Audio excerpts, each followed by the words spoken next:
Bonjour à tous, la dernière fois on avait parlé du personnage de Piccolo et à quel point son développement était absolument incroyable. Aujourd'hui, j'aimerais beaucoup refaire la même chose, mais avec un autre personnage qui nous a tous marqués. Je veux parler du fils de Son Goku, Son Gohan. Son Gohan est né le 18 mai 757 et apparaît pour la première fois dans le chapitre 196 de Dragon Ball. Il apparaît comme l'héritage, un tournant dans la vie de Son Goku, qui maintenant ne doit plus se battre pour s'amuser, mais pour protéger sa famille. Même si en apparence il partage quelques traits avec son père, on remarque rapidement que la psychologie des deux personnages n'est absolument pas la même. Gohan n'aime pas se battre, il veut la paix, il est quelqu'un de pacifiste, il veut simplement devenir un grand savant. Pourtant, sa vie va être tragiquement basculée. Alors qu'il n'a que 4 ans, il va être kidnappé, puis il va voir son père mourir sous ses yeux, avant d'être contraint de s'entraîner pendant 1 an pour contrer une menace qu'il ne comprend même pas. Gohan est comme énormément d'enfants de notre monde. Il hérite des responsabilités de ses ancêtres, même s'il n'en a pas envie. Piccolo lui apportera malgré lui une figure paternelle et surtout lui donnera une formation qui fera de lui un homme. Gohan apprendra la discipline, à contrôler sa peur. Il lui apprendra qu'être fort, ce n'est pas ne pas pleurer, mais c'est regarder vers l'horizon, lever la tête, essuyer ses larmes et avancer malgré tout.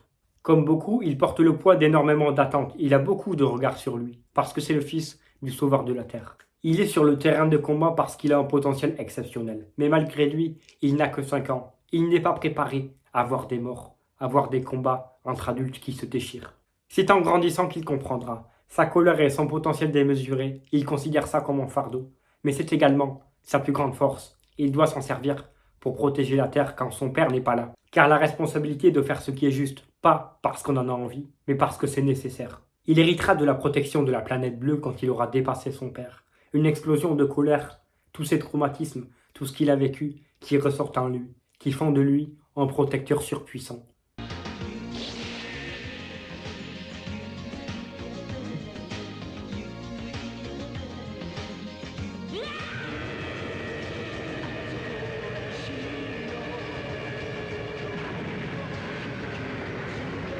La victoire contre Cell a donné naissance à quelque chose de très symbolique. Son Gohan a sauvé la Terre, mais a également récupéré l'enfance qui lui avait été enlevée.